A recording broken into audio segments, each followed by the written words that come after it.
última terça-feira, o Ministério da Saúde lançou o programa Faça o que quiser, mas faça com camisinha, com o intuito de conter a incidência de AIDS e outras doenças sexualmente transmissíveis entre gays e travestis. O motivo que levou o governo a criar o projeto foi o crescimento do número de pessoas que contraíram essas doenças nos últimos anos. De acordo com o boletim do Ministério da Saúde, os casos de AIDS tiveram um aumento de 17% entre homossexuais e bissexuais de 13 a 24 anos, se comparado aos anos de 96 e 2006. Já entre pessoas de 25 a 29 anos, o crescimento foi de 11% nesse período. Apenas na faixa etária entre 30 e 39 anos, houve uma queda na quantidade de pessoas que contraíram a doença, de 30% em 1996 para 28% em 2006. Elas são de diversos tipos, podem originar outros tipos de células e promover a cura de diversas doenças. Claro que eu estou falando das células-tronco. Informações e polêmicas sobre o assunto você assiste agora na entrevista com o especialista em reprodução humana. Hoje eu converso com o Dr. George Caldas, especialista em reprodução humana, e nós vamos falar sobre as famosas células-tronco. Dr. George, o que são as células-tronco e qual a função delas? As células-tronco são células chamadas totipotenciais, ou seja, elas têm o poder de se desenvolver em células de qualquer órgão do nosso organismo.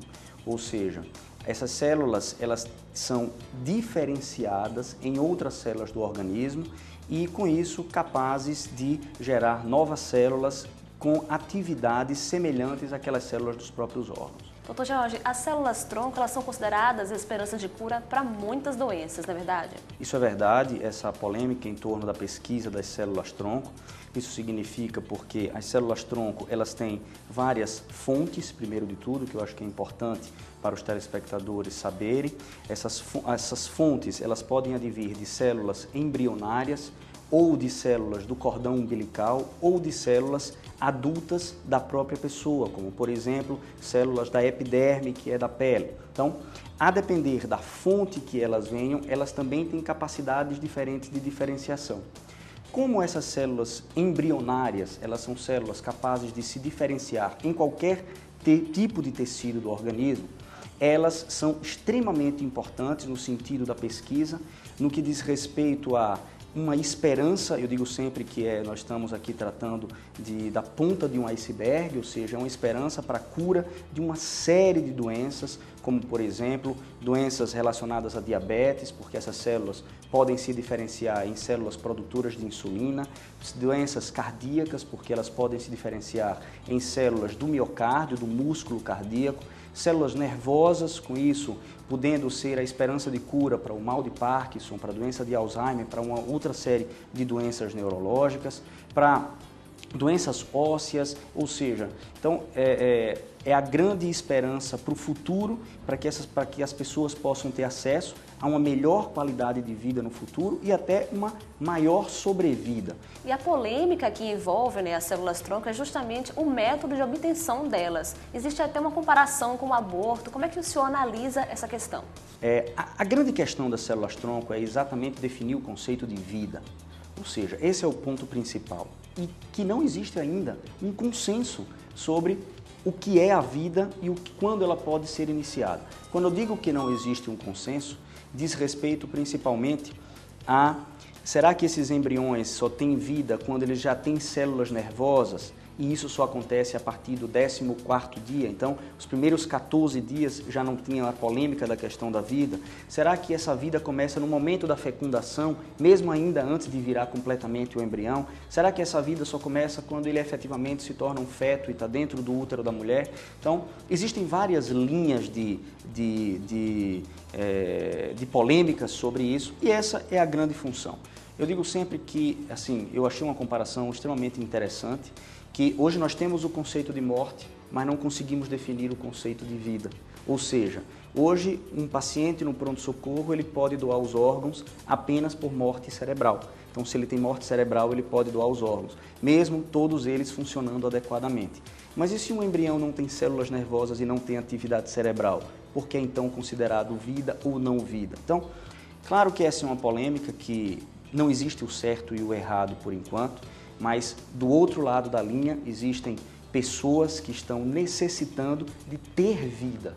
Ou seja, são pessoas que estão necessitando de ter uma sobrevida maior, de voltar a ter uma vida normal, ou que por destino nasceu com algum problema e que pudesse recuperar através das células-tronco. Uma outra grande importância também, Karine, é exatamente, nós aqui não estamos falando de manipular, produzir, armazenar e destruir embriões com um único propósito de pesquisa. Aí sim seria um problema muito maior e não seria adequado, óbvio. Nós estamos falando de um fato, são milhões de embriões congelados pelo mundo inteiro sem destino. Ou seja, será que o que é que pesa mais? Não poder utilizar esses embriões e deixar de dar a vida a quem precisa do outro lado, na outra ponta da linha? Ou passar a poder, através desses embriões, que não vão ser utilizados em hipótese nenhuma, mais nunca, de simplesmente ficarem congelados o resto da vida. Mas existem novas técnicas que não destroem o embrião? Existem, claro. Assim, nós temos que, além da fonte embrionária, existem, claro, as outras fontes, como as fontes advindas de células do cordão umbilical e células da epiderme. Mas essas outras são limitadas, ou seja, essas células elas não têm a capacidade de se diferenciar em todos os tecidos do organismo. Então, já é uma grande limitação. Então os benefícios são fantásticos, né? Os benefícios eles são fantásticos. Não, acho que a comunidade científica ela tem razão quando pleiteia isso com tanto afinco.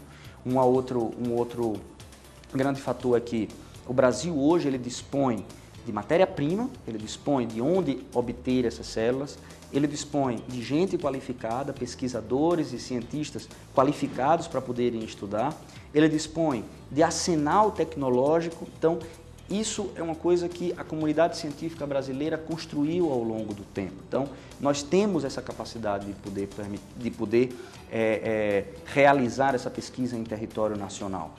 O que é extremamente importante e que, obviamente, vai ser preciso é uma forte regulamentação e vigilância por parte das autoridades governamentais. Aí sim é que é a grande importância para que essa autorização de pesquisa não seja uma porta de entrada para uma série de pesquisas clandestinas ou inadequadas ou feitas de qualquer forma, mas bem regulamentado, com a vigilância das autoridades governamentais, com regras que já existem e que já são bem estabelecidas, é o grande avanço da ciência. Dr. Jorge, muito obrigada pelas informações. E o Viva Mais Sempre termina aqui. Participe do programa enviando e-mail para vivamaissempre@tvcidade.com. Obrigada pela companhia, um ótimo final de semana e até a próxima!